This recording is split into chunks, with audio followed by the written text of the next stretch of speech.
आजमगढ़ जनपद में मैं नगर विधानसभा में है। इस समय सभी बूथ कार्यकर्ताओं का सम्मेलन रहा है। आज लगातार जनप्रिय लोकप्रिय सांसद पूर्व दिनेश लाल निरहुआ जी हैं। आज मैं नगर में जिस तरह से ऊर्जा देखने को मिली है सर, क्या ताकत है, क्या संदेश है? मुझे लगता है कि हमारे जो कार्यकर्ता हैं जिन्होंने इतनी मेहनत किया और विषम परिस्थितियों में भी, जबकि विपक्ष इतना सारा झूठ फैला रहा था कि संविधान खत्म हो जाएगा, आरक्षण खत्म हो जाएगा, खटाखट पैसा मिल जाएगा, इतना सारा झूठ फैलाने के बाद भी हमारे जो जितने कार्यकर्ता हैं उनकी मेहनत के दम पे हम लोग 3,47,000 यहाँ वोट पाए और उनके झूठ के आगे भी ये लोग हिले नहीं।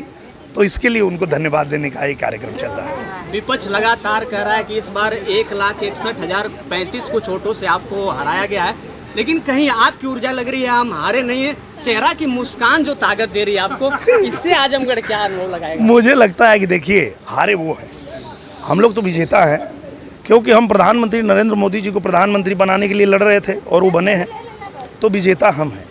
वो सारी ताकतें लगी थी प्रधानमंत्री जी को रोकने के लिए, रोक नहीं पाए, तो हारे तो वो हैं। सांसद जी, एक बात नहीं समझ में आती है, लगातार चुनाव बहुत 25 साल यार हो गया मुझे पत्रकारिता भी करके, मैं 4-5 साल से 1.5 साल की जो पटल की आपने विकास दिया है, इससे संदेश क्या जाएगा?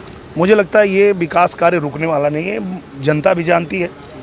और आजमगढ़ में जो भी काम हम लोग लेके आए हैं वो चलता रहेगा, होता रहेगा। हाँ ठीक है, अभी 5 साल के लिए सांसद बने हैं धर्मेंद्र जी, वो भी बीच बीच में आएंगे, नज़र आएंगे, ऐसा नहीं है, पर जनता 5 साल बाद जरूर पूछेगी कि आप क्या किए 5 साल में। आप यहाँ भी रहेंगे, शूटिंग भी करेंगे? निश्चित रूप से हम लोग यहाँ बने हुए हैं, यहाँ हमारी फिल्मों की शूटिंग भी होती रहेगी और जो हमारा काम है वो भी चलता रहेगा।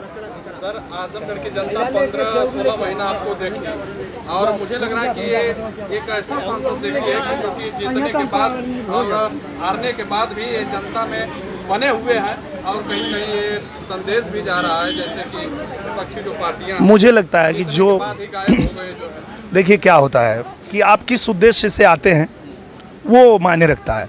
तो हम लोग यहाँ सांसद बनने के लालच में थोड़े आए थे, हम उस समय भी उतरे थे तो इसीलिए उतरे थे कि प्रधानमंत्री नरेंद्र मोदी जी बने, और आज भी यहाँ इसीलिए डटे हुए हैं कि प्रधानमंत्री नरेंद्र मोदी जी जैसा बनाना चाहते हैं देश को, उसमें हमारा जो योगदान है वो हम लोग देते रहेंगे और जमे रहेंगे, यहीं लगे रहेंगे।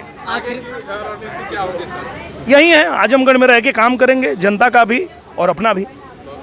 धन्यवाद।